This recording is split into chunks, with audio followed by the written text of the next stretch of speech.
ദൈവവചനം പങ്കിടുവാനായിട്ട് ചില വ്യക്തികളെക്കുറിച്ച് പങ്കിടുവാനായിട്ട് എൻ്റെ ഉള്ളിൽ പരിശുദ്ധാത്മാവ് തന്നത് ഒരു 3-4 വ്യക്തികളെ, ദൈവവചനം പറയുന്ന വ്യക്തികളെ നിങ്ങൾക്ക് പരിചയപ്പെടുത്തി ഇരുപ്പാനായിട്ട് ഞാൻ ആഗ്രഹിക്കുകയാണ്.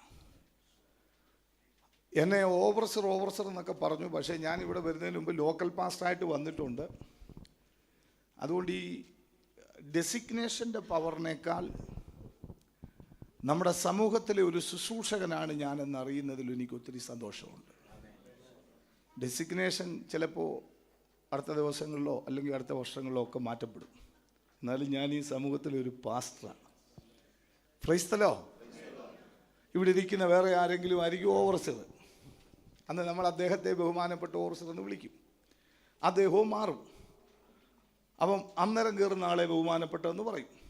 അതിൻ്റെ അർത്ഥം ഇറങ്ങിപ്പോയാൾക്ക് ബഹുമാനമില്ലാത്ത ഒന്നുമല്ല, നമ്മൾ ആ പദവിയെ ഒന്ന് ബഹുമാനിക്കുന്നതേ ഉള്ളൂ. കർത്താവിന് സ്തോത്രം. ഞാൻ ഈ യാക്കോബ പശ്ചാത്തലത്തിൽ നിൽക്കുന്ന സമയത്ത് തിരുമേനിമാർ പള്ളിയിലേക്ക് വരുമ്പം നീ വാ ദീ ശ്രീ എന്നും പറഞ്ഞ് 4 അക്ഷരവും കുത്തുവിട്ട് വെക്കും. നീ വാ ദീ ശ്രീ കേട്ടിട്ടുണ്ടോ?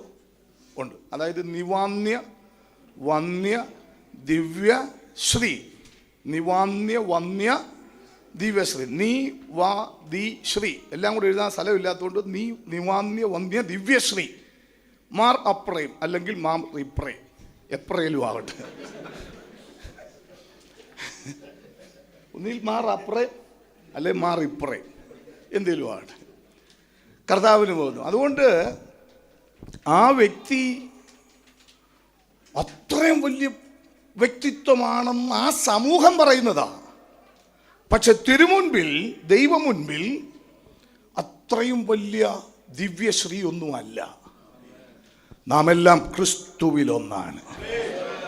നമ്മെ വീണ്ടെടുത്ത രക്തം ഒന്നാണ്. നമുക്ക് വേണ്ടി വില കൊടുത്തവൻ ഒരുവനാണ്.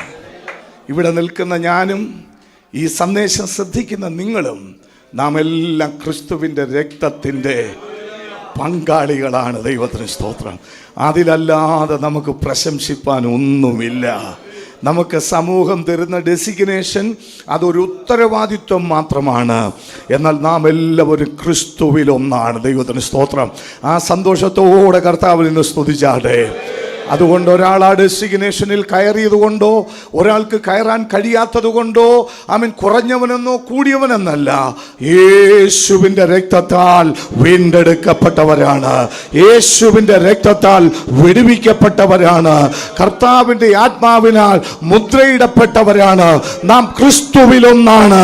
അവൻ നമ്മെ അത് ഒന്നാക്കി തീർക്കുവാൻ വില കൊടുത്ത അരുമനാഥന്റെ നാമത്തെ ഓർത്ത് ആമേൻ സ്തോത്രം ആധാരം ഉയർത്തി ആ നാമത്തിന് മഹത്വമർപ്പിച്ചാട്ടെ. കർത്താവിന് സ്തോത്രം. Price the Lord. സ്തോത്രം. ഞാൻ 77-ലാണ്, അതായത് 7 വയസ്സുള്ളപ്പം, ഇവിടെ 7 വയസ്സുള്ള ആരെങ്കിലും ഉണ്ടോ? 7 വയസ്സുള്ള, 6 വയസ്സുള്ള, 5 വയസ്സുള്ള, ഇവിടെ വയസ്സില്ലാത്തവരാന്ന് ഷോ അവധമായി ഏജ് എന്ന് പറയണം ഇല്ലയോ? 7 ഏജ് ഉള്ളവർ.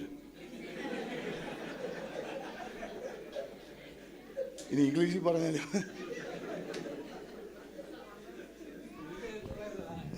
പോട്ടെ. 7 വയസ്സ്. എടാ നിന്നോടാ എണ്ണീക്കാൻ പറയാം. നീ വന്നേ ഓടിവാ. ഷോ എൻ്റെ പൊന്നേ. ഈ പ്രായത്തിലാണ് ഞാൻ ആദ്യമായിട്ട് പെന്തക്കോസ്തിലേക്ക് വരുന്നത്. ഈ പ്രായം. മോന് തിയോളജി വല്ലതും അറിയാമോ? ഇല്ല. ക്രിസ്റ്റോളജി, ആന്ത്രപ്പോളജി, ഓരോളജി അറിയത്തില്ല. ഈ പ്രായത്തിലാണ് ഞാൻ പെന്തക്കോസ്തിലോട്ട് വന്നത്. ദൈവദാസന്മാർ പറഞ്ഞ് ഈറ്റോളജി അറിയാമെന്ന്. അപ്പോൾ എൻ്റെ അമ്മയുടെ കൂടെ ആദ്യമായിട്ട് ഞാൻ പെന്തക്കോസ്തിലേക്ക് ആ ആരാധനയ്ക്ക് വരുമ്പോൾ അവിടുത്തെ ഉപദേശി, ഇന്ന് അമേരിക്കയിലുള്ള ജോൺസൺ സക്കറിയ പാസ്റ്റർ, എൻ്റെ കയ്യിൽ തമ്പിയുടെ ഹൃദയം എന്നൊരു ചെറിയ ബുക്കിലെറ്റും ഗിഡിയോൺസിൻ്റെ ഒരു ബൈബിളും തന്നു. ചുമന്ന ബൈൻഡുള്ള ബൈബിളും. അത് ഞാൻ നിധി പോലെ സൂക്ഷിച്ചു. വർഷങ്ങൾ പോയിരുന്നു മോനെ. ആദ്യം കിട്ടിയ സമ്മാനമാണ് പെന്തക്കോസ്തിൻ്റെ അനുഭവത്തിൽ. അതിൽ ഈ തമ്പിയുടെ ഹൃദയം എന്ന് പറയുന്ന ഒരു ബുക്ക്ലെറ്റ് ഉണ്ട്. അതിപ്പോൾ എനിക്കൊന്ന് നെറ്റിൽ കാണും, ഇൻ്റർനെറ്റിലുണ്ട്. സണ്ണിയുടെ ഹൃദയം ഒന്നാക്കി പോട്ടെ, അതെന്തെങ്കിലും ആവട്ടെ. അത് മക്കളൊക്കെ ഒന്ന് വായിക്കണം കേട്ടോ, എല്ലാവരും എടുത്തൊന്ന് വായിക്കണം. മുതിർന്നവർക്കും വായിക്കാം, അതാവശ്യമായ കാര്യം. തമ്പിയുടെ ഹൃദയം അല്ലെ സണ്ണിയുടെ ഹൃദയം എന്തെങ്കിലും ആവട്ടെ. അത് ഭയങ്കര ഒരു ചരിത്രമാണ് കേട്ടോ. അതിനകത്ത് ഈ തമ്പി യേശുവിനെ അറിയുന്നതിന് മുമ്പ് ഈ ഹൃദയത്തിൽ കുറേ കാര്യങ്ങളുണ്ട്. അതിനെയെല്ലാം വളരെ മനോഹരമായി ചിത്രീകരിച്ചിട്ട് ഓരോ പാപത്തിനും ഓരോ മൃഗത്തിൻ്റെ പടമാണ് കൊടുത്തിരിക്കുന്നത്. അപ്പോൾ ഒത്തിരി മൃഗങ്ങൾ ഇങ്ങനെ ഹൃദയത്തിലുണ്ട്. അശുദ്ധി, അങ്ങനെ ഇങ്ങനെ ഇതെല്ലാം പറയാനിപ്പം സമയമില്ലാത്തതുകൊണ്ടാണ്. യേശു ക്രിസ്തുവിൽ കൂടിയുള്ള ആ സന്തോഷം അനുഭവിക്കാൻ തുടങ്ങിയപ്പോൾ ആ വെളിച്ചം അടിച്ചു കഴിഞ്ഞപ്പോൾ ഇതെല്ലാം പുറത്തിറങ്ങി നിൽക്കുക. എന്നിട്ട് ആ ബുക്കിലെറ്റിലുണ്ട് കേട്ടോ, ഈ ഹൃദയത്തിൻ്റെ മക്കളെ ഞാൻ പ്രസംഗിക്കുക, നിങ്ങൾ കിടന്ന് പ്രസംഗിക്കരുത് കേട്ടോ, ഇങ്ങോട്ട് നോക്കിയേ കേട്ടോ, ഓക്കെ. അപ്പം ഈ ഇറങ്ങിപ്പോയതെല്ലാം കൂടി ഈ ഹൃദയത്തിൻ്റെ ചുറ്റും ഇങ്ങനെ നിൽക്കുക. കുറച്ച് കഴിഞ്ഞപ്പോൾ ഈ തമ്പി അല്പം വഴി തെറ്റാനിടയായി. തെറ്റി ഉടനെ ഇതെല്ലാം കൂടെ അകത്തോട്ട് അങ്ങ് കയറി, ഉടനെ അങ്ങ് കയറി. ആ ബുക്കിലെറ്റ് ഒരു വലിയ ബുക്കിലെറ്റ്, എന്നെ ഒത്തിരി രൂപാന്തരപ്പെടുത്തിയ പഠിപ്പിച്ചൊരു ബുക്കിലെറ്റ്. അത് ഇന്ന് ഞാൻ നിങ്ങളോട് അല്പസമയം ഇടപെടുവാൻ ആഗ്രഹിക്കുന്നൊരു അനുഭവം അതാണ്. കർത്താവിന് മഹത്വം ഉണ്ടാകട്ടെ. ഈ നഥനയേലിനെ കുറിച്ച് ഒരു വാക്യം ഞാൻ വായിച്ച് ആ ഭാഗത്തു നിന്ന് ചില കാര്യങ്ങൾ അതുമായി ബന്ധപ്പെട്ട് ചില വ്യക്തികളെ പരിചയപ്പെടുത്തിയിരുത്താം ആക്കിയത്. യോഹന്നാന്റെ സുവിശേഷം 1-ാം അധ്യായം അതിൻ്റെ 47-ാമത്തെ വാക്യം. നഥനയേൽ യേശുവിൻ്റെ അടുക്കൽ വരുന്നത് കണ്ടപ്പോൾ സാക്ഷാൽ ഇസ്രായേല്യൻ, ഇവനിൽ കപടമില്ല എന്ന് അവനെ കുറിച്ച് പറഞ്ഞു. ആ സാക്ഷ്യം പറയുന്നത് ആരാ സാക്ഷ്യം പറയുന്നത്? യേശു പറയുകയാണ്, ഇവനിൽ കപടമില്ല. എന്നാൽ ഉൽപ്പത്തി പുസ്തകം 6-ാം അധ്യായം അതിൻ്റെ 6-ാമത്തെ വാക്യം ഒന്ന് വായിച്ചേ. ദൈവത്തിന് മഹത്വം. ആ ആ ആ ആ ആ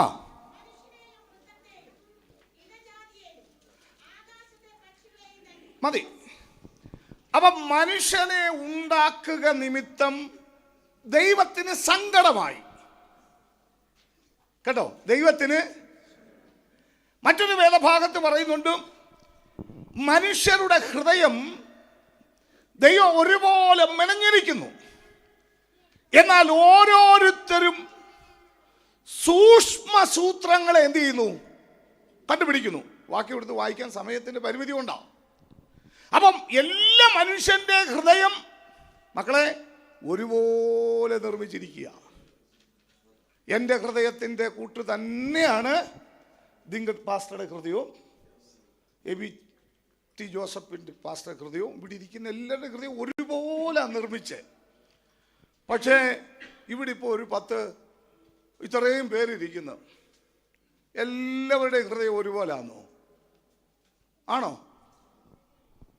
നിങ്ങൾ പറഞ്ഞേ അല്ല. അപ്പം 300 പേർ ഇവിടെ ഉണ്ടെങ്കിൽ 400 പേരുണ്ടെങ്കിൽ 400 ഹൃദയമുണ്ടായി. പക്ഷെ ദൈവം ഒരുപോലെയാ സൃഷ്ടിച്ച്. പിന്നെ എങ്ങനെയാ ഈ 400 സ്വഭാവമായി മാറിയത്? മനുഷ്യൻ വളരെ സൂക്ഷ്മ സൂത്രങ്ങളെ അവൻ്റെ ഹൃദയത്തിൽ ഗൂഢമായിട്ട് സൂത്രങ്ങളെ കണ്ടുപിടിക്കുന്നതിൽ മനുഷ്യൻ ആരാ? സത്യം പറയാനാണോ മനുഷ്യന് ഇഷ്ടം, കള്ളം പറയാനാണോ വേഗം കിട്ടുന്നേ? കള്ളം പറയാൻ, അതാ അവൻ കറക്റ്റ് പറഞ്ഞു. കള്ളം പറയാൻ മനുഷ്യന് പെട്ടെന്ന് സാധിക്കും, അതിന് ഒരു ഗൈഡും എടുത്തു നോക്കണ്ട, ഇല്ലയോ? സ്തോത്രം. പെട്ടെന്ന് പറയാൻ പറ്റുന്ന എന്താ? പെട്ടെന്ന് പറയാൻ അതിലും വേഗം സത്യവും പറയാം, പക്ഷെ പറയുമോ? പറയത്തില്ല. അപ്പൊ ഇത് പറയാനുള്ള ആ ഒരു ആശയം ക്ഷണത്തിൽ രൂപീകരിക്കപ്പെട്ടത് എവിടെയാ? ഹൃദയത്തിനകത്താ. Praise the Lord.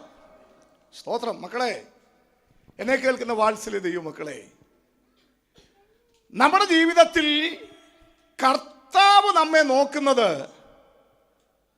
നമ്മുടെ ഹൃദയത്തെയാണ് ദൈവം പരിശോധിക്കുന്നത്.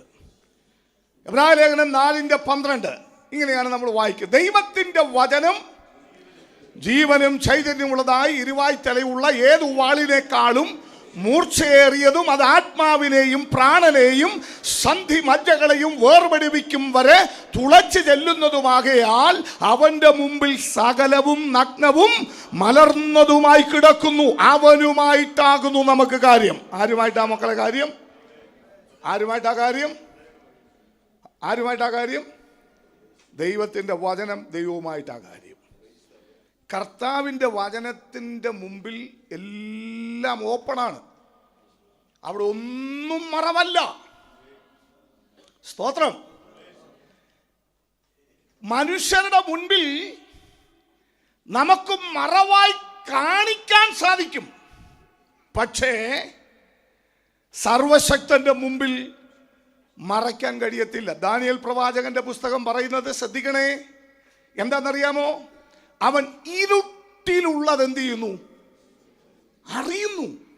ഇരുട്ടിലുള്ളത് അറിയുന്നു എന്ന് പറഞ്ഞാൽ ഇരുട്ടിലുള്ളത് അറിയുന്ന ഒരു ദൈവമുണ്ട്. നമുക്കറിയാൻ പറ്റുമോ മോനെ ഇരുട്ടിലുള്ളത്? കണ്ണു കാണാൻ നോക്കൂ. പക്ഷെ ദൈവത്തിന് ഇരുട്ടില്ല, അവൻ വെളിച്ചമാണ്. ഇന്ന് എന്നെ കേൾക്കുന്ന വാത്സല്യ പ്രിയമുള്ളവരെ, വൈപ്പി അംഗങ്ങളെ, നമ്മുടെ ദൈവം ഇരുട്ടിൽ വസിക്കുന്നവനല്ല, അവൻ വെളിച്ചമാണ്. അവൻ്റെ മുൻപിൽ ഇരുട്ടില്ല. അവനെയാണ് നമ്മൾ ആരാധിക്കുന്നത്, അവനെയാണ് നമ്മൾ സ്തുതിക്കുന്നത്. ഒന്നുകൂടെ തെളിച്ചു പറഞ്ഞാൽ ഇങ്ങനെയാണ്: സ്തോത്രം, ഞാൻ ഇരിക്കുന്നതും എഴുന്നേൽക്കുന്നതും ദൈവം എന്ത് ചെയ്യുന്നു? അറിയുന്നു. ഒന്ന് ശ്രദ്ധിച്ചേ മക്കളെ, ഇരിക്കുന്നതും എഴുന്നേൽക്കുന്നതും ദൈവം അറിയുന്നു. ഇന്നു പകൽ കർത്താവിനെ ആരാധിക്കുന്ന ഓരോ വ്യക്തിയുടെയും ഹൃദയത്തെ ഭരിക്കേണ്ട ഒരു ചിന്ത: ഞാൻ ഇരിക്കുന്നതും എഴുന്നേൽക്കുന്നതും അറിയുന്ന ഒരു ദൈവമുണ്ട്. ഒന്നുകൂടെ തെളിച്ചു പറഞ്ഞാൽ, എൻ്റെ ഹൃദയത്തിൻ്റെ നിരൂപണങ്ങൾ ദൂരത്തു നിന്നറിയുന്നു. അവനറിയാതെ എൻ്റെ നാവിൽ ഒരു വാക്കുപോലുമില്ല. അങ്ങനെ ഒരു ദൈവത്തെ നിങ്ങൾക്കിവിടെ കാണാൻ കഴിയുമോ? ആ കാണാൻ കഴിയുന്നെങ്കിൽ അതാണ് യഥാർത്ഥ രൂപാന്തരം എന്ന് പറയുന്നത്. ആമേൻ. നാം അന്യഭാഷയുടെ ശക്തിയല്ല, കരഘോഷത്തിൻ്റെ വലിപ്പമല്ല, എൻ്റെ ഹൃദയത്തെ ഉള്ളതുപോലെ കാണുന്ന ഒരു ദൈവത്തെ ഞാൻ ഇന്നിവിടെ കാണുന്നു എന്ന് ഈ വയനാട് ക്യാമ്പിൽ സംബന്ധിക്കുന്ന അവൻ ദൈവ പൈതലിന്റെ ഹൃദയത്തിൽ ബോധ്യമുണ്ടെങ്കിൽ അവൻ ഈ ക്യാമ്പിൽ നമ്മൾ അനുഗ്രഹിക്കപ്പെടുകയാ. യേശു ക്രിസ്തുവിന്റെ ധന്യമുള്ള നാമം ഇന്ന് പകൽക്കാലം ഇവിടെ മഹത്വപ്പെടട്ടെ.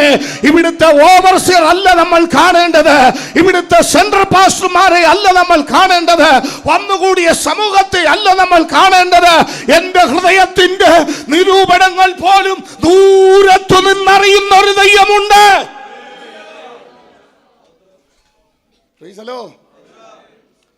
അങ്ങനൊരു ദൈവത്തെ നമുക്ക് ഇമാജിൻ ചെയ്യാൻ നോക്കുമോ? അങ്ങനൊരു ദൈവം ഉണ്ടെങ്കിൽ സ്തോത്രം. നമ്മൾ 2 വട്ടം ആലോചിച്ചിട്ട് ഒരു കാര്യം പറയൂ, ഒരു കാര്യം ചെയ്യൂ, ഒരു കാര്യം നിരൂപിക്കുക പോലും ചെയ്യത്തുള്ളൂ. ആത്മീയത എന്ന് പറയുന്നത് മനപ്പാഠം പറയുന്നതല്ല. ആത്മീയത എന്ന് പറയുന്നത് കരഘോഷത്തോടെ പാട്ട് പാടുന്നതല്ല. ആത്മീയത എന്ന് പറയുന്നത് പ്രകടനമല്ല. ആത്മീയം എന്ന് പറയുന്നത് സർവശക്തൻ നോക്കുമ്പോ ഇവനിൽ കപടമില്ല എന്ന് പറയുവാൻ. എന്നെ കേൾക്കുന്ന വാത്സല്യ മക്കളെ, നിങ്ങളെ കാണുന്നൊരു ദൈവം നിങ്ങളെ കുറിച്ച് പറയട്ടെ, ഇവളെൻ്റെ പ്രിയ പുത്രിയാണ്, ഇവൻ എൻ്റെ പ്രിയ പൈതലാണ്, ഇവൻ എൻ്റെ മകനാണ്, ഇവനിൽ എനിക്ക് പ്രസാദമുണ്ട്, ഇവനിൽ കാപട്യമില്ല, ഇവനിൽ കാപട്യമില്ല. ഇന്ന് പകൽക്കാലം ആത്മാവിൻ്റെ ആ വലിയ രൂപാന്തരം ഒന്നുടച്ചു വാർക്കപ്പെടുവാൻ ദൈവം ആഗ്രഹിക്കുന്ന നിലവാരത്തിലേക്ക് അവനൊന്ന് രൂപാന്തരപ്പെട്ട് കടന്നു വരുവാൻ സർവശക്തൻ നോക്കുമ്പോ അവൻ കാപട്യമില്ലാത്ത ജീവിത അനുഭവത്തിൽ എന്റെ കർത്താവിനെ സ്തുതിക്കുവാൻ. Praise the Lord. സ്തോത്രം. കർത്താവിന് മഹത്വം ഉണ്ടാകട്ടെ. അപ്പം ദൈവം നമ്മളെ ഉള്ളതുപോലെ അറിയും, ഇല്ലേ? സ്തോത്രം. നമുക്കറിയാം വേദപുസ്തകത്തിൽ ഒരുപാട് അനുഭവങ്ങളുണ്ട്. കള്ളം പറഞ്ഞത് ക്ഷണത്തിൽ പിടിക്കപ്പെട്ട അനുഭവങ്ങളുണ്ട്. ഞാനിങ്ങനെ സഭായോഗങ്ങളിലൊക്കെ പറയാറുണ്ട്, ചിലയിടത്തൊക്കെ ഈ ഡോറിൻ്റെ അവിടെ നമ്മൾ ഫിംഗർ പ്രിൻ്റ് എടുക്കുക, കൈ ഇങ്ങനെ വെക്കുക, തമ്പെടുക്കുക, തമ്പിങ്ങനെ വെച്ചേച്ച് വിശുദ്ധൻ കയറിക്കോട്ടെ എന്ന് പറഞ്ഞാൽ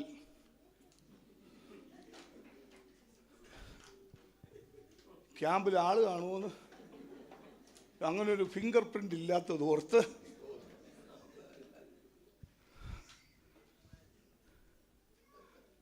ഞാൻ കൈ വെക്കാന്ന് BP അടിക്കുമോ? സ്തോത്രം. ഞാൻ വാസ്തവമാണ് പറയുന്നത് കേട്ടോ. മനുഷ്യർക്ക് വിളങ്ങേണ്ടതിന് നിങ്ങളുടെ പ്രവൃത്തികളെ അവിടെ അല്ല. മക്കളെ, ആത്മീയത എന്ന് പറയുന്നത് അപ്പന് ബോധ്യപ്പെടാനല്ല, അമ്മയ്ക്ക് ബോധ്യപ്പെടാനല്ല, സഭയ്ക്ക് ബോധ്യപ്പെടാനല്ല, നിങ്ങളുടെ രക്ഷകന് ബോധ്യപ്പെടാനാ, നിങ്ങളുടെ സൃഷ്ടാവിന് ബോധ്യപ്പെടാനാ, നിങ്ങൾ നിർമ്മിച്ച ദൈവത്തിന് ബോധ്യപ്പെടാനാ. ഞാൻ ഇനി അതുകൂടെ പറഞ്ഞ് വേഗം അവസാനിപ്പിക്കാം കേട്ടോ. കർത്താവിന് സ്തോത്രം. 1:30 ഞാൻ നിർത്തും. അരമണിക്കൂറേ ഉള്ളൂ കേട്ടോ, അതിൽ കൂടുതലൊന്നും പോവുകയില്ല. ആരും ടെൻഷൻ അടിക്കല്ലേ. എനിക്ക് പ്രസംഗിക്കാൻ സമയം തന്നെ 12:40. ഞാൻ ഇത്രയും ദൂരം വന്നേച്ച് 10 മിനിറ്റ് പോയാൽ നിങ്ങൾ തന്നെ പറയൂ, ഉദ്ദേശിക്കും പ്രസംഗിക്കാനൊന്നും അറിയത്തില്ല, അതുകൊണ്ട് പ്രസംഗിച്ചേച്ച് പോകും. 1:30 നമ്മുടെ ആഹാരമൊക്കെ ശരിയാവും. അവരെന്നോട് പറഞ്ഞതുകൊണ്ടാണ് ഞാനത്. അങ്ങനല്ലയോ? അതെ. ശ്രദ്ധിക്കണേ, നമ്മളെ നിർമ്മിച്ചത് ആരാ? അതാണ് പൗലോസ് പറയുന്നത്, എൻ്റെ സൃഷ്ടാവും എൻ്റെ ഉടയവൻ. അപ്പം നമ്മളെ നിർമ്മിച്ചത് ആരാ? എന്നാൽ ഈ ഭൂമിയിൽ ജനിക്കാൻ യേശു കർത്താവിനെ ഈ ഭൂമിയിലേക്ക് ജനിക്കാൻ, ഒന്ന് ശ്രദ്ധിക്കണേ കേട്ടോ, ഈ നിങ്ങൾ ശ്രദ്ധിക്കണം. യേശു കർത്താവ് ഈ ഭൂമിയിൽ ജനിക്കുമ്പോൾ ഗബ്രിയേൽ മാലാഖ വന്നിട്ടൊരു മെസ്സേജ് മറിയോട് പറഞ്ഞു. എന്താണെന്നറിയാമോ? കൃപ ലഭിച്ചവളെ നിനക്ക് വന്ദനം, കർത്താവ് നിന്നോട് കൂടെ, ഇല്ലേ? സ്തോത്രം. അവൾ ആ വന്ദനം കേട്ട് പരിഭ്രമിച്ചു എന്നാണ് വായിക്കുന്നത്. അതിനുശേഷം ഗബ്രിയേൽ പറഞ്ഞു, നിന്റെ ഉദരത്തിൽ ഒരു ശിശു ഉരുവാകുവാൻ പോകുകയാണ്. ഉടനെ മറിയ ചോദിച്ചു, പുരുഷനെ അറിയായികയാൽ ഇതെങ്ങനെ സംഭവിക്കും? എങ്ങനെയാ? പുരുഷനെ അറിയായികയാൽ ഇതെങ്ങനെ സംഭവിക്കും? ഉടനെ ഗബ്രിയേൽ പറഞ്ഞു, അത്യുന്നതന്റെ ശക്തി നിന്റെ മേൽ വരികയും പരിശുദ്ധാത്മാവ് നിന്റെ മേൽ നിഴലിടുകയും ചെയ്യുമ്പോൾ നിന്റെ ഉദരത്തിൽ ഒരു ശിശു ഉരുവാകും. Price the Lord. എന്ന് പറഞ്ഞാൽ യേശു ക്രിസ്തുവിന്റെ അക്ഷരികമായി പിതാവ് മാതാവ് എന്ന് പറഞ്ഞാലും കർത്താവിന് സ്തോത്രം. തിരുവചനം പറയുന്നു, അവൻ പുരുഷന്റെ ഇഷ്ടത്താലല്ല, ദൈവത്തിന്റെ ആത്മാവിനാൽ ഉൽപാദിതമായവനാണ് കേട്ടോ. അങ്ങനെയെങ്കിൽ കർത്താവ് പറയുകയാണ് 139 സങ്കീർത്തനം. മക്കളെ കേട്ടോണേ, യേശു ജനിച്ചത് അങ്ങനെയാണെങ്കിൽ നാം ജനിച്ചത് എങ്ങനെയാ? ഭൂമിയുടെ അധോഭാഗത്ത് നിർമ്മിക്കപ്പെടുമ്പോൾ യാതൊന്നുമില്ലാതിരിക്കുന്ന സമയം എന്ന് പറഞ്ഞാൽ അമ്മ പോലും അറിയുന്നതിന് മുമ്പ് ആ ഉദരത്തിൽ ദൈവം എന്നെ നിങ്ങളെ നിർമ്മിച്ചു. എനിക്കൊരു ശരീരം, കത്തികൂടം അവന്റെ കൈയാണ് മെടഞ്ഞത്. സ്തോത്രം, സ്തോത്രം, സ്തോത്രം. ഞാൻ എൻ്റെ അമ്മയുടെ ഉദരത്തിൽ ഉരുവായി 2-3 ആഴ്ച കഴിഞ്ഞിട്ടാണ് അമ്മ പോലും അറിയുന്നത്. നമ്മളെല്ലാം അങ്ങനെ തന്നെ, അല്ലയോ? അല്ലയോ? ശരിയല്ലേ? ഗബ്രിയേൽ പറഞ്ഞിട്ടൊന്നുമല്ല നമ്മളാരും ഉണ്ട്. അമ്മ പോലും പിന്നാണ്. അങ്ങനെങ്കിൽ അമ്മ അറിയുന്നതിന് മുമ്പേ നമ്മളെ അറിഞ്ഞൊരു കർത്താവുണ്ട്. മക്കളെ, അതാണ് നീ ആരാധിക്കുന്ന കർത്താവ്. നിന്റെ അമ്മ അറിയുന്നതിന് മുമ്പ്, നിന്റെ അപ്പൻ അറിയുന്നതിന് മുമ്പ്, ആ ഉദരത്തിൽ നീ ഒരു ഭിന്നാകാരമായിരിക്കുമ്പോൾ നീ വസിക്കുന്ന ഈ ശരീരം നിർമ്മിച്ച ഒരു കർത്താവ് നിനക്കുണ്ട്, ഒരു ഉടമസ്ഥൻ നിനക്കുണ്ട്. ആ കർത്താവ് അറിയാതെ അല്ല ഇന്ന് പകൽ ആ കർത്താവിനെ ആരാധിക്കുന്നവർ. എൻ്റെ അമ്മ പോലും അറിയുന്നതിന് മുമ്പ് ഉയരത്തിൽ നിന്ന് എൻ്റെ ആത്മാവിനെ ഇവിടേക്ക് അയച്ചിട്ട് ആ ആത്മാവിന് വസിക്കുവാൻ ഒരു ശരീരം ആമേൻ ആമേൻ അമ്മയുടെ ഗർഭത്തിൽ എനിക്ക് വേണ്ടി ഒരുക്കിയിട്ട് എനിക്ക് ഈ ഭൂമിയിൽ ജനിക്കുവാൻ ഭാഗ്യം തന്നൊരു ദൈവമുണ്ട്. അവനാണ് എന്റെ ഉടമസ്ഥൻ. അതറിയുന്ന ദൈവമക്കള്, ആ കുഞ്ഞുങ്ങൾ ആത്മാവിൽ കർത്താവിനെ സ്തുതിക്കാതെ അവൻ ദൈവത്തിന്റെ ഹിതമാണ് ഈ ഭൂമിയിൽ ഞാൻ ജനിക്കുക എന്നുള്ളത്. നിസ്സാര കാര്യമൊന്നുമല്ല കേട്ടോ, നിസ്സാര കാര്യമല്ല. ആ ദൈവത്തിന്റെ ഹിതമാണ്, ദൈവത്തിന്റെ ഹിതമാണ്. അപ്പൊ നമ്മളെ ഈ ഭൂമിയിലേക്ക് അയച്ചു, നമുക്ക് ജനിക്കാൻ തമ്പുരാൻ നമുക്കൊരു ശരീരമൊക്കെ നിർമ്മിച്ചു, നമ്മൾ ജനിച്ചു. ബാല്യം, ആമേൻ, ബാല്യം തീരുന്നത് എവിടാ? സ്തോത്രം, സ്തോത്രം. ബാല്യവും കൗമാരവും 12ാമത്തെ വയസ്സിൽ തീരും, 12 ഇല്ലേ? അത് കഴിഞ്ഞാൽ പിന്നെ യൗവനം തുടങ്ങും, ടീൻ ഏജിലേക്ക് അല്ലേ? കൗമാരത്തിൻ്റെ ആ നല്ല അനുഭവത്തിലേക്ക് കടക്കും. 20 കഴിഞ്ഞാൽ പിന്നെ യൗവനക്കാരനാകുക. കുറച്ചുകൂടെ കഴിഞ്ഞാൽ വാർദ്ധക്യമാകും കേട്ടോ. ഇവിടെ അപ്പച്ചന്മാരൊക്കെ ചിലരിപ്പുണ്ട്. ഞങ്ങളൊക്കെ അപ്പച്ചന്മാരാകാൻ ഉള്ള എല്ലാ ഏജും കഴിഞ്ഞവരാ. നമ്മൾ സമ്മതിക്കുകയില്ല, നമ്മൾ സമ്മതിക്കുകയില്ല. ബാല്യം, കൗമാരം, യൗവനം, വാർദ്ധക്യം. നമ്മൾ ഈ യൗവനത്തിന്റെയും വാർദ്ധക്യത്തിന്റെ ഇടയ്ക്ക് ഇച്ചിരി സ്ഥലം ഇട്ടിട്ട് മധ്യവയസ്കൻ. അപ്പൊ 5 ആക്കും. എന്തിനാണെന്നറിയാമോ? ഈ മധ്യവയസ്സ് എപ്പം തീരും എന്ന് ചോദിച്ചാൽ എഴുന്നേക്കാൻ പറ്റാതാവുമ്പോഴാണ്. അതുവരെ നമ്മൾ ആരാ? മധ്യവയസ്കൻ. വയസ്സായോ? ഇല്ല. യൗവനമാണോ? ആണ്. എന്നാൽ യൗവനത്തിനും വയസ്സാകുന്നതിനും ഇടയ്ക്കുള്ളൊരു കാലഘട്ടം. സ്തോത്രം.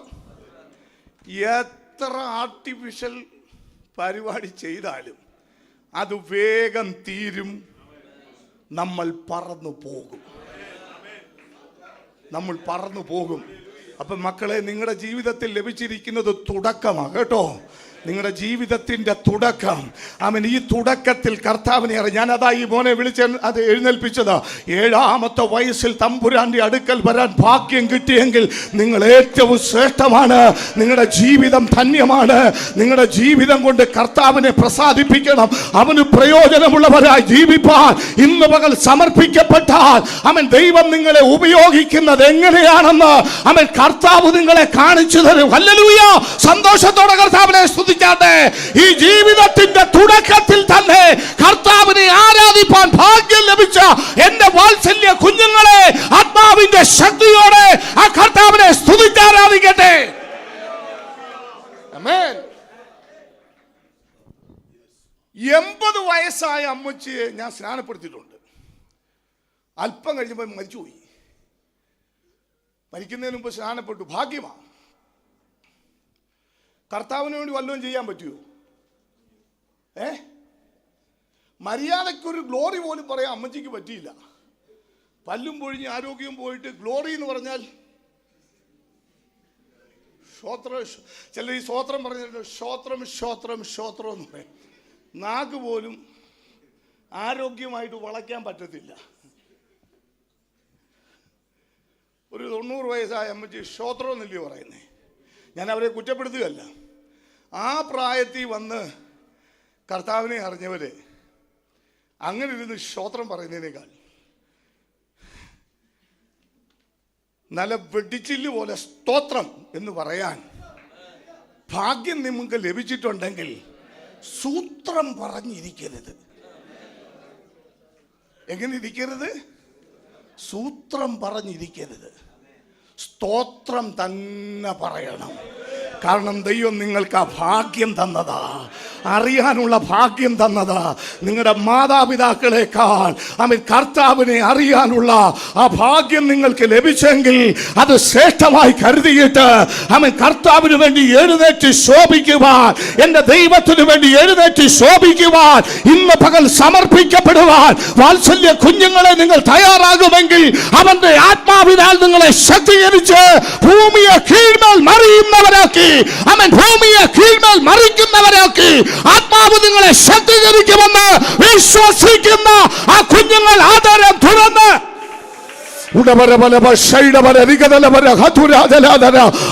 ദൈവത്തിന് വേണ്ടി നിൽക്കുവാൻ ആഗ്രഹിക്കുന്ന എത്ര പേരുണ്ട്? ഇന്ന് പകലവരെ ശക്തീകരിക്കാൻ ആത്മാവിന്റെ സാന്നിധ്യം അവൻ ഈ പകലവനമേൽ പകരപ്പെടുകയോ.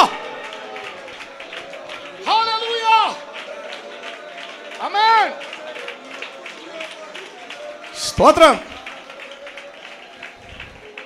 ഈ മോന്റെ പ്രായത്തിൽ സൺഡേ സ്കൂളിൽ കടന്നു ചെന്നു. സൺഡേ സ്കൂൾ പഠിച്ചു. അന്ന് ഞങ്ങളുടെ സൺഡേ സ്കൂൾ പഠിപ്പിക്കുന്നത് 8ാം ക്ലാസ് വരെ ഉള്ളൂ. റോമാലേഖനമാ 8ാം ക്ലാസ്, അത് കഴിഞ്ഞില്ല. ഇന്നിപ്പോൾ 12ാം ക്ലാസ് വരെ ഉണ്ട്. പ്രൈസലോ, സ്തോത്രം. നന്നായിട്ട് സൺഡേ സ്കൂൾ പഠിച്ചു, YP-യിലൊക്കെ പ്രവർത്തിച്ചു കേട്ടോ. സ്തോത്രം. അത് കഴിഞ്ഞപ്പം ഈ തമ്പിയുടെ ഹൃദയത്തിൽ നിന്ന് കുറച്ചെണ്ണഞ്ഞ് പുറത്തിറങ്ങി നിന്നില്ലേ? 10ാം ക്ലാസ്സൊക്കെ കഴിഞ്ഞപ്പോഴത്തേക്ക് അങ്ങോട്ട് നോക്കി, ഇങ്ങോട്ട് നോക്കി, സിനിമാ പോസ്റ്ററെ നോക്കി, അവനെ നോക്കി, അവളെ നോക്കി, ഈ പുറത്ത് നിന്നെല്ലാം കൂടെ അകത്തോട്ട് കയറി. അപ്പോൾ അവിടെ ഇവിടെ നോക്കി എന്തോ കയറും. പുറത്ത് പോയെന്ന് പറഞ്ഞ എല്ലാം കൂടെ ഇരച്ച് വാഞ്ഞങ്ങ് കയറും. സാവധാനമൊന്നുമല്ല വരുന്നത്, പിന്നെ ഇരച്ച് വാഞ്ഞിങ്ങ് വരും. ഈ നാട്ടിൽ അങ്ങനെയല്ലയോ പറയുന്നത്? മഴവെള്ളം വരുന്ന പോലെ കുത്തൊഴുക്കി ഇങ്ങനെ അതോട് കയറും. പിന്നെ അവൻ്റെ മുഖത്തൊക്കെ നോക്കിയാൽ കാണുന്ന ആ ശാന്തതയൊന്നുമല്ല. പിന്നെ എല്ലാത്തിനും ഒരു ഇറിറ്റേഷൻ, എല്ലാത്തിനോടും ഒരു വാശി, അപ്പനോട് ദേഷ്യം, അമ്മയോട് ദേഷ്യം, സഭയോട് ദേഷ്യം, പ്രാർത്ഥിക്കാൻ വയ്യ, ആരാധിക്കാൻ വയ്യ. അതൊക്കെ പറയുമ്പോൾ ഒരു ഇഷ്ടക്കേട്, മുഖമൊക്കെ അങ്ങോട്ട് വക്രിച്ച്. എന്തുവാ ഈ പുറത്ത് നിന്ന എല്ലാം കൂടെ എന്ത് ചെയ്തു? അതോട്ട് കയറി. അടിച്ചാൽ ശരിയാവോ? ശരിയാവോ? ഇല്ല. തല്ലിയാൽ ശരിയാവോ? അമ്മമാർ പറയും നിന്റെ കാര്യം പോക്കാടി, ശരിയാവോ? ഒന്നും ശരിയാവത്തില്ല. ശരിയാകണമെങ്കിൽ എന്തെങ്കിലും അകത്ത് കയറിയെങ്കിൽ അങ്ങോട്ടൊന്ന് നോക്കിയാൽ മതി. ആ പ്രകാശം അടിക്കുമ്പോൾ കയറിയത് അതുപോലെ തിരിച്ചു പോകും. ലോകത്തിൻ്റെ ഏതെങ്കിലും ചിന്ത, ഏതെങ്കിലും ആഗ്രഹം, ഏതെങ്കിലും വ്യാജം ക്രിസ്തുവെന്ന ആ സ്തോത്രം ദൈവ സാന്നിധ്യത്തെ വേണ്ടവണ്ണം വഹിക്കുവാൻ കഴിയാതെ വണ്ണം ഏതെങ്കിലും ചിന്തകളാൽ ഹൃദയം മലിനപ്പെട്ടിട്ടുണ്ടെങ്കിൽ അന്യഭാഷ പറഞ്ഞാൽ അത് പോകത്തില്ല. സ്തോത്രം. നിങ്ങൾ തെറ്റിദ്ധരിക്കത്തില്ലെങ്കിൽ ഞാനൊരു കാര്യം, ഞങ്ങൾ ഈ ഭൂതത്തെ ഇറക്കാനായിട്ട് പോയ സമയത്ത് കരവാളൂര് ഒരു ശമേലച്ചാനുണ്ട്, ഒരു മിലിറ്ററിക്കാരനാണ്. A.Y. ജേക്കബ് പാസ്റ്റർ എന്ന് പറയുന്ന ഒരു പാസ്റ്റർ. ഇവർ രണ്ടും കൂടെ ഒരു ഭൂതത്തെ ഇറക്കാൻ പോയി. അപ്പോൾ ഈ ശമൂവേലച്ചാൻ ഒരു ഇച്ചിരി കൃപയുള്ളവനാണെന്നാണ് പുള്ളിക്ക് തോന്നിയത്. അപ്പോൾ ഈ ഭൂതത്തെ കണ്ടപ്പം, ഭൂതം ബാധിച്ച ആളെ കണ്ടപ്പം ഈ കൃപയുള്ള ആള് ഭൂതത്തിൻ്റെ മേളിലോട്ടം കൈവച്ചു. പാസ്റ്റർ അവിടെ നിൽക്കുന്നേ ഉള്ളൂ. ഭൂതം വിടുവോ? കൈ ഇങ്ങനെ ചുരുട്ടി ഒറ്റ ഇടി വള്ളയ്ക്കും കൊടുത്തു. ഇടി കൊണ്ട ശമൽ. ഇത് നടന്ന സംഭവം കേട്ടോ, കരവാളൂർ നടന്ന സംഭവമാണ്. ഇത് ലൈവിൽ പോകുമ്പോൾ ആൾക്കാർക്കൊക്കെ അറിയാം. ഞാൻ പോസ്റ്റ് പറഞ്ഞാൽ അതെല്ലാം അറിയാം. ഭൂതം വിടുവോ? ഭൂതം ചുരുട്ടി ഒരു ഇടി കൊടുത്തു. ഇടി കൊണ്ടാൽ കൃപയുള്ളവനും വേദനിക്കും, കൃപയുള്ളവനും. ചമലച്ചാൻ വെച്ച കൈ കൊണ്ട് എടുത്തിട്ട് ഭൂതത്തിൻ്റെ ചെവുക്കുറ്റി നോക്കി. പിന്നെ ഈ കൃപയുള്ളവനെയും പാസ്റ്റർ ഭൂതത്തെ മാറ്റലായി ജേക്കബ് പാസ്റ്റർ പണി. ജേക്കബ് പാസ്റ്റർ മുന്നിലുണ്ട്. എന്താണെന്നറിയാമോ? ഭൂതത്തിനറിയാം ഇവന്റെ മേളിൽ എന്നെക്കാളും വലിയ ഭൂതം. അതാ വിഷയം.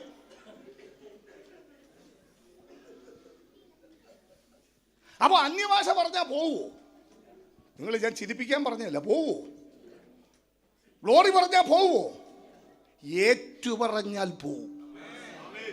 മക്കളെ, തെറ്റ് പറ്റി എന്ന് ഹൃദയത്തിൽ ബോധ്യമുണ്ടെങ്കിൽ കാൽവറിയിലേക്കൊന്ന് നോക്കിയേ, നിന്റെ ലംഘനങ്ങളെ ക്ഷമിച്ചു തരാൻ അവൻ മതിയായവനാ. ലോകത്തിലുള്ള ഏതെങ്കിലും വ്യാജം നിന്റെ ഹൃദയത്തിനകത്ത് കയറിയെങ്കിൽ ഇന്ന് പകലത് ഏറ്റു പറയാൻ മനസ്സ് കാണിച്ചാൽ അവൻ പിന്നെയും നിന്നെ മടക്കിക്കൊണ്ട് വരുവാൻ അവൻ സർവശക്തനായ അവൻ ദൈവമാണ്.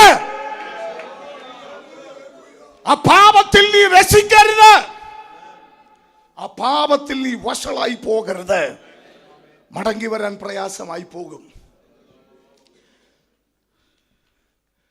എൻ്റെ 2 പിള്ളേരെ അതിൽ മൂത്തവനെ പഠിപ്പിക്കാൻ വേണ്ടി ഞാൻ ഭോപ്പാലിലേക്ക് വിട്ടപ്പോൾ അവനോട് ഞാൻ പറഞ്ഞടാ, 12ാം ക്ലാസ് വരെ വീട്ടിൽ നിന്ന് പഠിച്ചതാ. ഭോപ്പാലിലെ മെഡിക്കൽ കോളേജിൽ അവൻ പഠിക്കാൻ പോവാ. ഞാൻ അവിടെ പോയി നോക്കിയപ്പം കാണാം ഈ നിക്കർ വിട്ട് കൈയില്ലാത്ത ബെഞ്ചിനും ഒക്കെ ഇട്ടുകൊണ്ട് പോകുന്ന വടക്കേന്ത്യൻ പെൺകുഞ്ഞുങ്ങളാണ് ഉള്ളത്. ഇവൻ കാണാത്തതെല്ലാം അവിടെ ചെല്ലുമ്പോൾ വല്ലതുമൊക്കെ കാണും. ഇത് ക്യാമ്പായതുകൊണ്ടാണ് ഞാൻ ഇങ്ങനെ പറയുന്നത്. ഇവൻ അവിടെ ചെന്ന് നോക്കിയപ്പം അവൻ അന്ന് വരെ കണ്ടിട്ടില്ലാത്തത് പലതും അവിടെ കാണും. അപ്പം ഞാനിത് വിനോദം എന്ന് പറഞ്ഞാൽ നിലമ്പൂരുള്ള വിനോദ ഭാസം ഉണ്ടായിരുന്നു എൻ്റെ കൂടെ. ഞാൻ അപ്പോൾ ഇത് കാറിൽ നിന്ന് പയ്യെ വീഡിയോ എടുത്ത്. എനിക്ക് കാണാനല്ല, നിങ്ങൾ വിചാരിക്കും വീഡിയോ എടുത്ത് എനിക്ക് കാണാനാണ്. ഇന്ന് പല ഉപദേശിമാരും വീഡിയോ എടുത്തോണ്ട് പോവാ അവർക്ക് കാണാൻ. ദൈവത്തിന് മഹത്വം ഉണ്ടാകട്ടെ, കർത്താവിന് മഹത്വം. സ്തോത്രം, ദൈവത്തിന് മഹത്വം ഉണ്ടാകട്ടെ. എന്നിട്ട് ഞാൻ ഇവനെ കൊണ്ട് കാണിച്ചിട്ട് പറയടാ, മോനെ നിൻ്റെ അപ്പനൊരു ഉപദേശിയാണ്. ഞങ്ങൾ ബന്ധുക്കോസുകാരാ, നമ്മൾ ബന്ധുക്കോസുകാരാ. പഠിച്ചേച്ച് നീ പോയതുപോലെ ഒറ്റയ്ക്കേ വരാവൂ. കൂട്ടമായിട്ടൊന്നും എന്ത് ചെയ്യരുത്. അപ്പം ഞാനും യഹോവ തന്ന കുടുംബമൊന്നും പറഞ്ഞൊന്നും എന്ത് ചെയ്യരുത്. ഞാൻ യാഥാർത്ഥ്യമാ കുഞ്ഞുങ്ങളെ പറഞ്ഞത്, ചിരിക്കാൻ പറഞ്ഞതല്ല, യാഥാർത്ഥ്യമാ പറഞ്ഞത്. നീ ദൈവ പൈതലാ, നീ തെരഞ്ഞെടുക്കുന്നതെല്ലാം ദൈവം തന്നതാന്ന് പറഞ്ഞ് തമ്പുരാന്റെ മണ്ടയിലോട്ട് ചാർത്തി കൊടുക്കരുത്. നിന്റെ പ്രേമം തമ്പുരാന്റെ മുമ്പിൽ ചാർത്തരുത്. നിന്റെ വ്യാജം തമ്പുരാന്റെ മുമ്പിൽ ചാർത്തരുത്. നിന്റെ ലോകമയത്വം തമ്പുരാന്റെ മുമ്പിൽ ചാർത്തരുത്. നിന്നെ സൃഷ്ടിച്ച ദൈവത്തിന്റെ മുമ്പിൽ നീ വിശുദ്ധയായിരിക്കണം, നീ വിശുദ്ധനായിരിക്കണം. സ്തോത്രം. ഞാൻ ആധികാരികമായി പ്രസംഗിച്ചു പറയുന്നത് നിങ്ങൾ ശ്രദ്ധിക്കുമെന്ന് ഞാൻ കരുതുകയാണ്. മക്കളെ, നിങ്ങൾക്കൊരു ഭാവിയുണ്ട്, നിങ്ങൾക്കൊരു അനുഗ്രഹമുണ്ട്, നിങ്ങൾക്കൊരു നന്മയുണ്ട്. അത് ദൈവം തരുന്നത് ഏറ്റവും ശ്രേഷ്ഠമാ. അത് നശിപ്പിക്കരുത്. കാപട്യം പാടില്ല. നദനയല്ല നോക്കി കർത്താവ് പറയാ, ഇവൻ സാക്ഷാൽ ഇസ്രായേല്യൻ, ഇവനിൽ കപടമില്ല. എന്തായാലും കൃപയാൽ അവൻ പഠിച്ചേച്ച് അവൻ ഒറ്റയ്ക്കാ വന്ന് ഞങ്ങൾ ആലോചിച്ചൊരു കല്യാണമൊക്കെ നടത്തി കൊടുത്ത് ഇപ്പോൾ അവനൊരു കുഞ്ഞും ജനിച്ചു. സ്തോത്രം. എനിക്ക് എത്ര സന്തോഷമാണ്. പഠനം കഴിഞ്ഞു വരുമ്പോൾ എന്തേ യഹോവ തന്ന കുടുംബമെന്നും പറഞ്ഞു വന്നാൽ ഞാൻ എന്നോ വിഷമിക്കും. മക്കളെ, നിങ്ങളെ പെറ്റു വളർത്തി പ്രാപ്തി എത്തിച്ച നിങ്ങളുടെ മാതാപിതാക്കളുടെ ഹൃദയം ഏശാവ് പോയി തെരഞ്ഞെടുത്തു. അതവൻ്റെ അപ്പനും അമ്മയ്ക്കും വ്യസനമായി. നിങ്ങളെ ജനിപ്പിച്ച അപ്പനും അമ്മയ്ക്കും വ്യസനം കൊടുക്കുന്നവരാകരുത്. വ്യസനം കൊടുക്കുന്ന ഒരു ഇഷ്ടം നമുക്ക് വേണ്ട. വ്യസനം കൊടുക്കുന്ന ഒരു തെരഞ്ഞെടുപ്പ് നമുക്ക് വേണ്ട. വചനം കൊടുക്കുന്ന ഒരു അത് വീട് നമുക്ക് വേണ്ട. വചനം കൊടുക്കുന്ന ഒരു നന്മ നമുക്ക് വേണ്ട. അതായിരിക്കട്ടെ നിങ്ങളുടെ യൗവനത്തിലെ ചിന്ത, അതായിരിക്കട്ടെ സമർപ്പണം. സ്തോത്രം. Price the Lord. നിങ്ങളുടെ പാസ്റ്റർമാർ ഇങ്ങനെ ശക്തമായിട്ട് പറയുമെന്ന് എനിക്കറിയത്തില്ല. എന്തായാലും ഞാൻ വല്ലപ്പോഴും ഒക്കെ അല്ലേ വരുന്നുള്ളൂ. കർത്താവിന് മഹത്വം. അപ്പം ദൈവം നോക്കുന്നത് നമ്മളിൽ കാപട്യം കാണരുത്. ഇന്നാണ് ലോകം മുഴുവൻ ഒറ്റ സ്വൈപ്പിലിരിക്കുക, എന്തു വേണേലും കാണാം. പണ്ടൊക്കെ ഞങ്ങൾ ഈ സിനിമ കാണാൻ പോകുന്നത് ഒളിച്ചും പാത്തും ഒക്കെയാണ്. ഇന്നിപ്പം മൊബൈൽ ഇരിക്കുമല്ലോ. ഞാൻ പലരും ഇങ്ങനെ യാത്ര പോകുമ്പോൾ കണ്ടിട്ടുണ്ട്, ബസ്സിലെങ്ങും വെച്ച് ഇവരുടെ ഈ ഫോണേ ഇല്ല. ബസ്സിൽ നിന്ന് അങ്ങോട്ട് ഇറങ്ങി കഴിഞ്ഞാൽ ചെവിക്കല്ലിൻ്റെ അടുത്തോട്ട് വെച്ചുകൊണ്ട് ഗുണാന്ന് പറഞ്ഞാൽ പോകുന്നത്. സ്കൂളിൽ വെച്ച് പറയത്തില്ല, ബസ്സിൽ വെച്ച് പറയത്തില്ല, ഇറങ്ങിക്കഴിഞ്ഞ് വീട്ടിൽ ചെല്ലുന്നിടം വരെ ആരാണ്ടോട് പറയുക. എൻ്റെ മക്കളെ, അതെല്ലാം കുറിച്ച് വയ്ക്കുന്ന ഒരു പുസ്തകമുണ്ട് കേട്ടോ. നിങ്ങൾക്കറിയാമോ മലാക്കിയുടെ പ്രവചനം, സ്മരണ പുസ്തകം. നിങ്ങൾ പൊട്ടച്ചൊല്ലും തമാശകളൊക്കെ പറയുന്ന ഇങ്ങനെ ഒരു ദൂതൻ പുറകിൽ പേനയും പിടിച്ചുകൊണ്ട് നിന്ന് എഴുതുക. ചിലരുടെ കാര്യത്തിൽ എഴുതി ദൂതൻ പറഞ്ഞു എനിക്കിനി എഴുതാൻ വയ്യ, ഞാൻ ബുക്ക് മടക്കി, എനിക്കിനി എഴുതാൻ വയ്യ. 2-3 ബുക്ക് എഴുതി കഴിഞ്ഞു. സ്തോത്രം. പുറകെ ഉണ്ട് കേട്ടോ, പുറകെ ഉണ്ട്. അതുകൊണ്ട് സൂക്ഷിക്കണം കേട്ടോ. ഞാൻ നിങ്ങളെ കുറ്റപ്പെടുത്തി പറഞ്ഞു, നിങ്ങളെത്ര പ്രഷ്യസ് ആണ് കർത്താവിനെന്നറിയാം. അങ്ങനെ ജീവിച്ച 4 പേരെ പരിചയപ്പെടുത്തി കഴിയുമ്പോൾ 15 മിനിറ്റ് ആവും. ഒന്ന് നഥനയേൽ, അവനിൽ എന്തില്ല? കപടമില്ല. അപ്പൊ നമ്മളിൽ എന്തുണ്ടാകരുത്? സത്യം പറഞ്ഞാൽ മതിയെന്നേ. ഞാനൊരിക്കൽ എൻ്റെ വീട്ടിലിരിക്കുമ്പോൾ ഒരു പാസ്റ്റർ എന്നെ വിളിച്ചു. പാസ്റ്ററിനോട് ചോദിച്ചു, പാസ്റ്റർ ഇപ്പം എവിടാ? ഞാൻ പറഞ്ഞു ഒരു വീട്ടിലാന്ന്. എന്തോന്നാ പറഞ്ഞേ? ഒരു വീട്ടിലാന്ന് പറഞ്ഞു. ഈ പാസ്റ്റർ എന്നെക്കാളും കള്ളത്തരം അറിയാവുന്ന ആളാണ്. നിങ്ങൾ വിചാരിക്കും ഈ പാസ്റ്റർമാരെല്ലാം പാവങ്ങളാണ്. 2.5 വെടിക്കുള്ള മരുന്ന് എല്ലാത്തിൻ്റെയും കയ്യിലുണ്ട്. നമ്മുടെ അടുത്ത് കള്ളം കാണിച്ചാൽ നമുക്ക് പിടികിട്ടത്തില്ലയോ? കാരണം ആ കള്ളത്തിൽ നമ്മൾ PhD എടുത്താച്ചാ വന്നിരിക്കുന്നത്. അയ്യോ, പെതുക്കെ സംസാരിക്കുന്നവരൊക്കെ ആത്മീയന്മാരെന്നൊന്നും ചിന്തിക്കരുത് കേട്ടോ. നിങ്ങളെയൊക്കെ നയിച്ചോണ്ട് പോവല്ലേ. ഞാൻ പാസ്റ്റർമാരെ കുറ്റപ്പെടുത്തിയൊന്നുമല്ല. നല്ല ആത്മീയന്മാരും ഉണ്ട്, എല്ലാവരും ഉണ്ട്. അവർ നിങ്ങളുടെ ഗുണത്തിന് വേണ്ടി ഇതെല്ലാം അനുഭവിച്ചിട്ട് വരുന്നവരായതുകൊണ്ട് ഇതെല്ലാം അറിയാം. അപ്പം ഞാൻ പറഞ്ഞു ഞാനൊരു വീട്ടിലിരിക്കുകയെന്ന് പറഞ്ഞു. അപ്പോൾ ഈ പാസ്റ്റർ എടുത്ത് വാലി വെച്ചു, പാസ്റ്റർ വീട്ടിലാണോ ഇരിക്കുന്നത്? ഞാൻ പറയാൻ കാരണം, ഞാൻ ന്യൂസ് കണ്ടുകൊണ്ടിരുന്നപ്പോൾ ഒരു ഇൻട്രസ്റ്റീവായ ഒരു സബ്ജക്റ്റിൻ്റെ ന്യൂസ് TV കണ്ടുകൊണ്ടിരിക്കുക. അപ്പോഴാണ് ഈ ഫോൺ വരുന്നത്. അപ്പം ഞാനിത് മ്യൂട്ട് ചെയ്തിട്ടുള്ള പാസ്റ്റർ ഞാൻ ഒരു വീട്ടിലിരിക്കാം, പിന്നെ വിളിക്കാമെന്ന് പറഞ്ഞു. പാസ്റ്റർ ബുദ്ധിമാൻ, പാസ്റ്റർ വെച്ചു, പാസ്റ്റർ വീട്ടിലാണോ ഇരിക്കുന്നത്? ഞാൻ പറഞ്ഞു അതെ. കള്ളം പറയത്തില്ല. ഞാനെന്തോ പറഞ്ഞു, ഒരു വീട്ടിലിരിക്കാന്നേ പറഞ്ഞോളൂ. അപ്പം കള്ളമാന്നേലും വളച്ചൊടിച്ച് എന്ത് ചെയ്യാം? അതാ ഞാൻ ഈ പറഞ്ഞേ.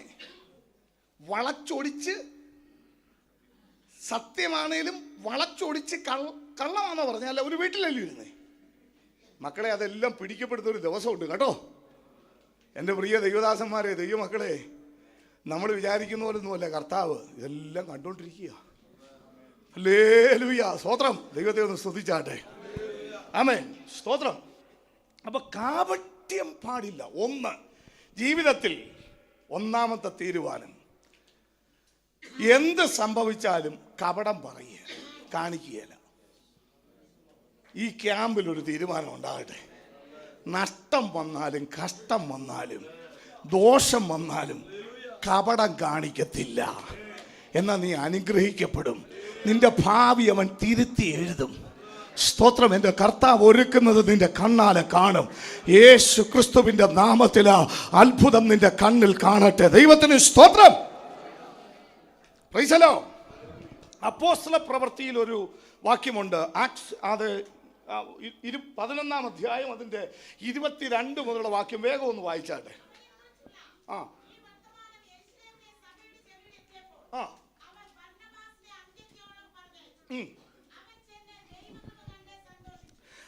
ബർന്നബാസിനെ അന്ത്യോക്യയോളം അയച്ചു. അവൻ ചെന്ന് ദൈവകൃപ കണ്ട് സന്തോഷിച്ചു. അടുത്തത്, എല്ലാവരും ഹൃദയ നിർണയത്തോടെ കർത്താവിനോട് ചേർന്ന് നിൽപ്പാൻ അവൻ പ്രബോധിപ്പിച്ചു. മക്കളെ, എന്നെ കേൾക്കുന്ന ഈ ക്യാമ്പിലുള്ള ദൈവദാസന്മാരെ, ദൈവമക്കളെ ശ്രദ്ധിക്കണം. ഒന്ന്, കാപട്യം പാടില്ല. രണ്ട്, ഒരു നല്ല മനുഷ്യനായിരിക്കണം. അവൻ നല്ല മനുഷ്യനും പരിശുദ്ധാത്മാവ് നിറഞ്ഞവനും വിശ്വാസം നിറഞ്ഞവനുമായിരുന്നു. അപ്പൊ നോക്കണേ, കപടമില്ലാത്തവൻ, നല്ല മനുഷ്യൻ, പരിശുദ്ധാത്മാവ് നിറഞ്ഞവൻ, വിശ്വാസത്തിൽ നിറഞ്ഞവൻ. ഇങ്ങനൊരു ദൈവവൈതലായി തീരാൻ ആഗ്രഹമില്ലേ? ഉണ്ടോ? ഉണ്ടോ? ഉണ്ടോ? എത്ര പേർക്കുണ്ട്? ഉണ്ടോ? 5 or 6 കയ്യേ പൊക്കിയുള്ളൂ. അതാ കാര്യം. ഞാൻ 1/2 മണിക്കൂർ പറഞ്ഞപ്പോഴും എത്ര കയ്യ് പൊക്കിയേ? 6 or 7 കയ്യേ പൊക്കിയുള്ളൂ. ശരി, ബുദ്ധിമുട്ടാ. അപ്പോ സ്തോത്രം. ബർന്നബാസിനെ കുറിച്ച് അതാ പറഞ്ഞത്. നഥനയേലിനെ കുറിച്ച് പറഞ്ഞ എന്താ? കപടമില്ലാത്തവൻ. ബർന്നബാസിനെ കുറിച്ച് പറഞ്ഞ എന്താ?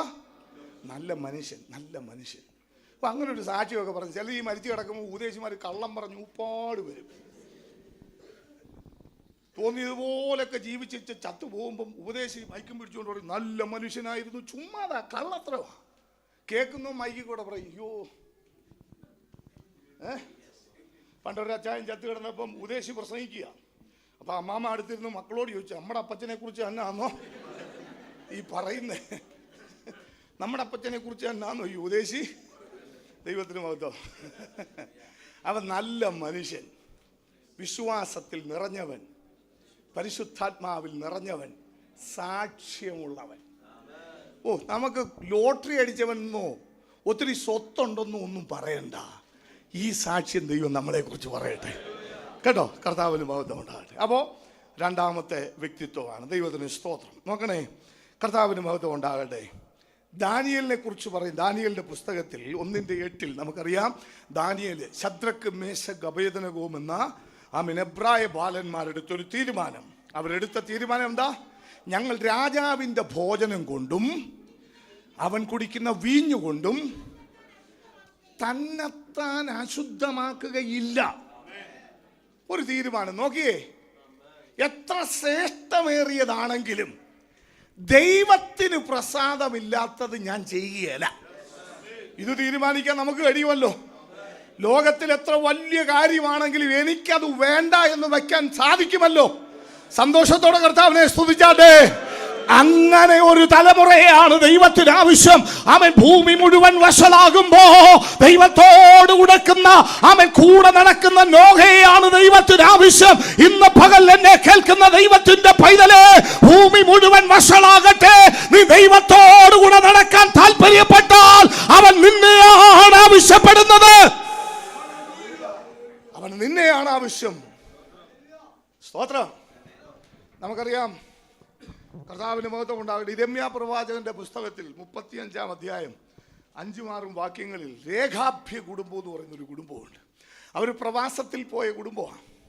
എന്ന് പറഞ്ഞാൽ പഠിക്കാൻ വേണ്ടി ബാംഗ്ലൂർ പോയി എന്ന് കൂട്ടിക്കോ. നമ്മുടെ പ്രവാസം അങ്ങനെയാണല്ലോ, ഇല്ലേ?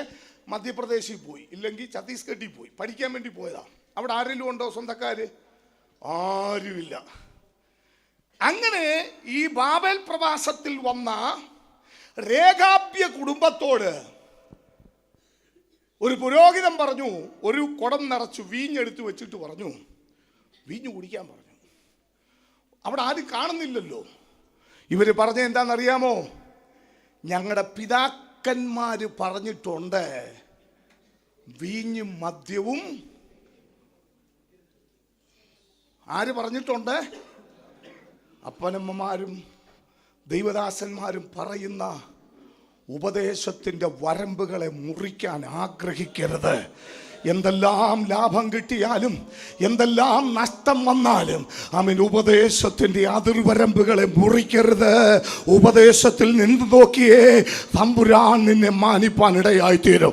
രാജാവിൻ്റെ ഭോജനം കൊണ്ടും അവൻ കുടിക്കുന്ന വീഞ്ഞുകൊണ്ടും ഞങ്ങളെ തന്നെ അശുദ്ധമാക്കിയില്ലെന്ന് ദാനിയേൽ പറഞ്ഞപ്പോ സാമ്രാജ്യങ്ങൾ 4 മാറി.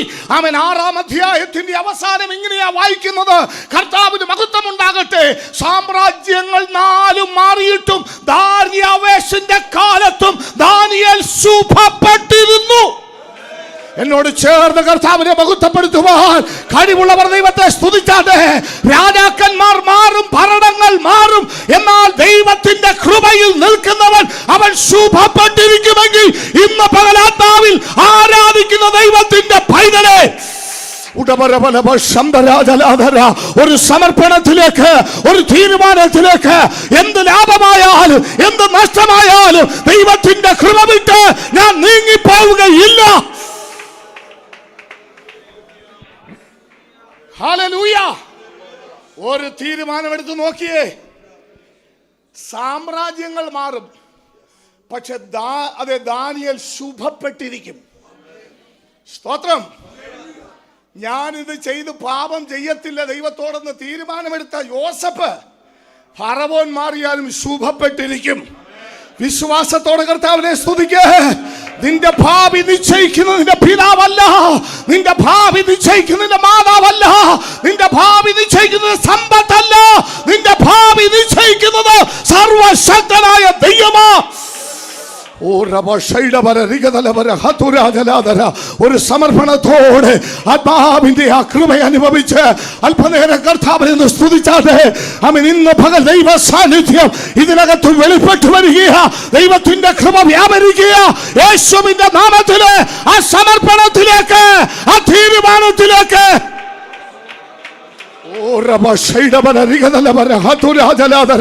ഒരു മനുഷ്യനും നിന്റെ നേരെ നിൽക്കത്തില്ല, നിന്റെ ഭാവിയെ മുരടിപ്പിക്കത്തില്ല, നിന്റെ വഴി അടയ്ക്കാൻ ഒരു ശക്തിക്കും കഴിയത്തില്ല. നീ കർത്താവിന് പ്രസാദമുള്ളവനോ.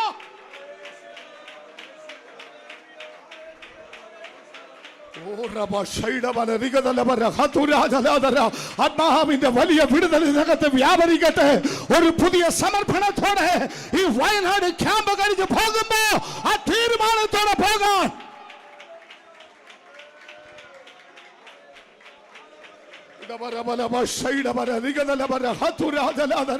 യേശുവിന്റെ നാമത്തിൽ, യേശുവിന്റെ നാമത്തില്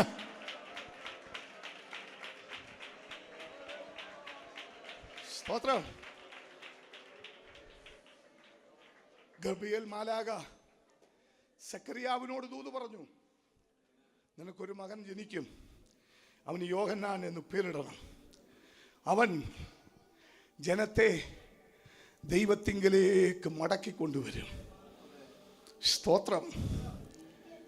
നമ്മളെ ഈ ഭൂമിയിൽ അയച്ചതിന് ദൈവത്തിനൊരു ഉദ്ദേശമുണ്ട്. എന്നെ നിങ്ങളെ അയച്ചതിനൊരു ഉദ്ദേശമുണ്ട് കേട്ടോ.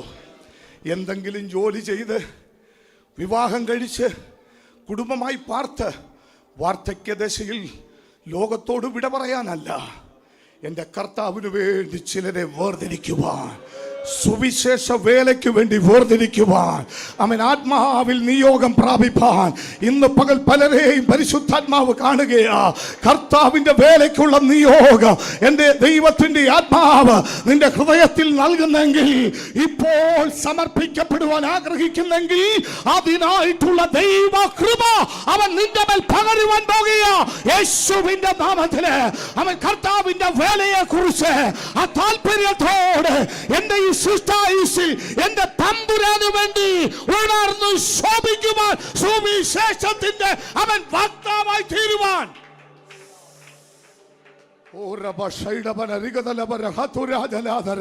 ഒരു ദിവസമേ ലഭിച്ചുള്ളൂ. ആ ദിവസം കർത്താവിന്റെ ക്രൂശ് ചുമന്നുകൊണ്ട് അവൻ ആ സാക്ഷ്യം വഹിക്കുവാൻ ഞാൻ എന്നെ തന്നെ സമർപ്പിക്കുന്നുവെന്ന് എത്ര പേർ ഇന്ന് പകൽക്കാലം ഒരു ഉണർന്ന അവൻ മനസ്സോടൊരു സമർപ്പണം ഉണ്ടാകും. കാമ്പ് കൂടി എന്തെങ്കിലും കണ്ടുകെട്ട് മടങ്ങുവാനല്ല, എന്നെ കുറിച്ച് നിങ്ങളെ കുറിച്ച് ദൈവത്തിനൊരു ഉദ്ദേശ്യമുണ്ട്. ദൈവത്തിന് ഉദ്ദേശ്യമുണ്ട്. ഇന്ന് പകൽ ഒന്നുകൂടെ ഉണർന്ന് ശോഭിക്കുവാൻ, ചിലരെ തീയിൽ നിന്ന് വലിച്ചെടുക്കുവാൻ, ചില പാപത്തിന്റെ പടുകുഴിയിൽ കിടക്കുന്നവരെ കരം പിടിച്ച് കർത്താവിന്റെ കൃപയിലേക്ക് കൊണ്ടുവരുവാൻ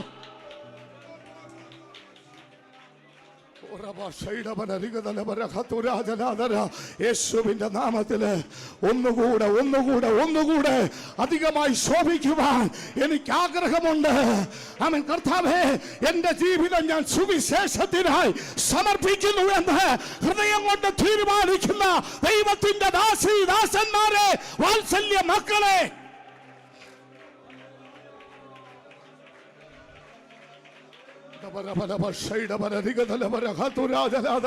യേശുവിന്റെ നാമത്തില് ആത്മാവിന്റെ വലിയൊരു അഭിഷേകം ഇതിനകത്ത് ഞാൻ കാണുകയാ. പരിശുദ്ധാത്മാവിന്റെ ഒരു നിറവ് ഇതിനകത്ത് ഞാൻ കാണുകയാ. ആത്മാവിന്റെ വലിയ സന്തോഷം ഇതിനകത്ത് ഞാൻ കാണുകയാ. ചിലരെ പേർ വിളിക്കുകയോ,